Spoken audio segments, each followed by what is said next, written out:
Hello again. This next part I'm calling subjective and objective because what we'll be going into, as you're already taking up some of this work from the preparation questions to the very first topic of the original you, we're going into the subtler worlds. And here I want to be of some assistance, if I can, to make it easier, more accessible. Because you'd think, well, the original you, I mean, being in touch with oneself, how close can you get? And isn't that incredible, how far away we can get from ourselves? So this is why I want to bring up subjective and objective. And in the orchestra world, let me speak on the orchestra world, and I'm sure it's the operatic world too, and the instrumental world when I speak on this, the classical music world. And I'm sure it's in other fields too, as I mentioned. There's a lot on what can we objectively measure. For example, someone who lifts 1,000 pounds over their head, that's easy to see. And we go, wow. And you know where that wow comes from?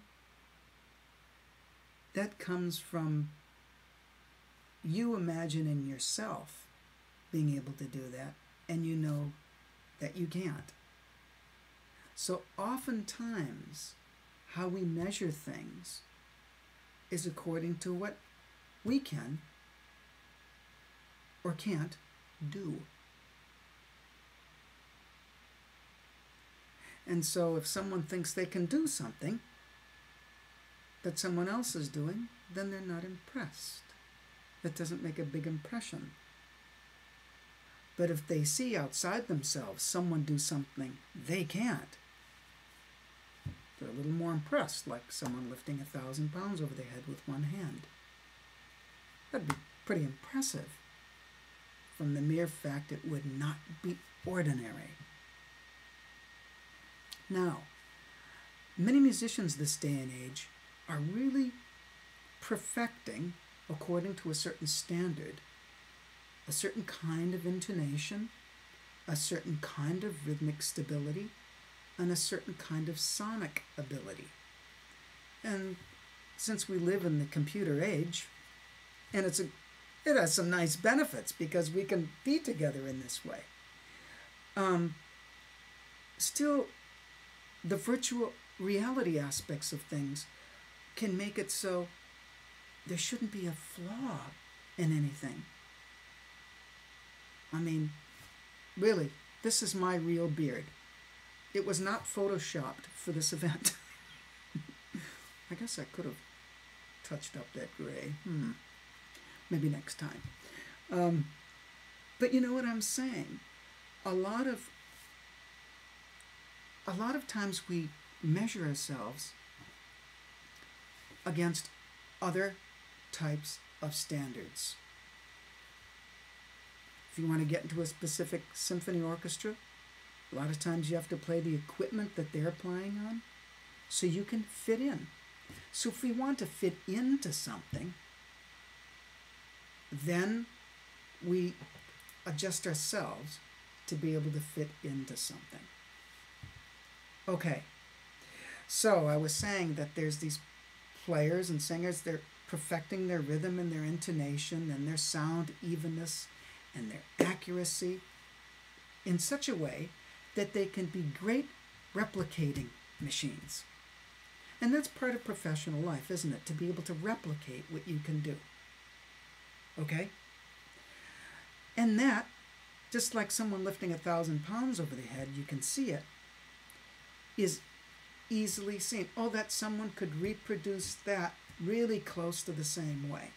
And the training that's happening a lot these days with the tuner, with the mini disc, with the metronome, is making it so a person, if they train themselves, can get to be very consistent in the replication of the music they're making.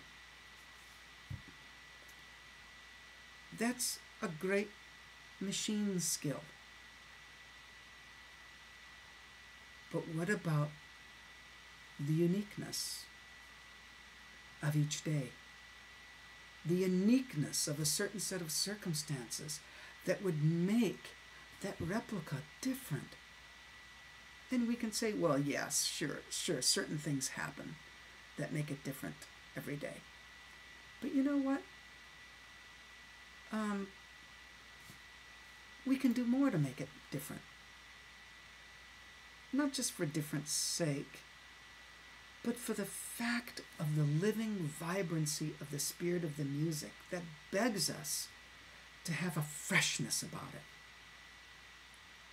So, the subjective worlds. How can we measure the subjective worlds?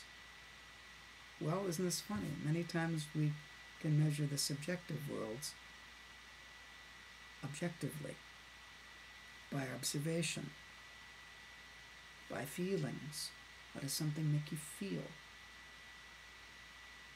Because you might have right in front of you two musicians playing the exact same piece at the same standard, almost sound really close to being the same. And then you can also ask yourself, how does it make you feel? And so the inroad to more subjective depth is taking some of these feelings and feeling them. And then taking them outside of yourself, so you're looking at them, and ask, how are they? What's going to be our measuring stick? If our only measuring stick is wanting to get a job in any particular institution, then that's our measuring stick. And that can be quite clear sometimes. But if it's for unique expression, how are we going to weigh that? How are we going to measure that? Well, I could go up to my parrot. She's not in the room right now, but I could go up to her and say, well, Atlantis, I'm going to play this for you, and measure her responses. Or baby. It depends on who you're playing for, doesn't it? The smaller worlds, the subjective worlds, are just as real as the objective worlds. And you know what? If there's a smear on your favorite painting, does it take the greatness of it away if there's a little smudge?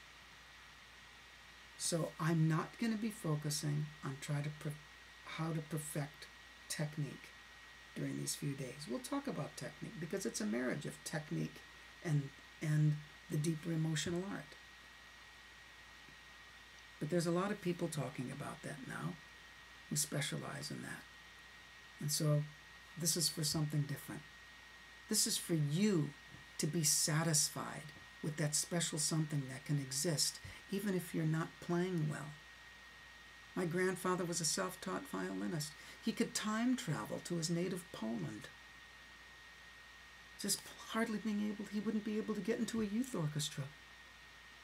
But my word, he could time travel, and it was magnificent. But if you're hearing it with the objective mind that says, that's out of tune, that's not in time with the metronome, you'll miss it. And you won't be traveling at all. So this is about making your music personal and spirited, alive. And you don't have to be the world's greatest mechanic to have that happen. Isn't that a relief? But if we can get more of that by being in touch, then everything that we do, even professionally, will be enhanced. See you soon.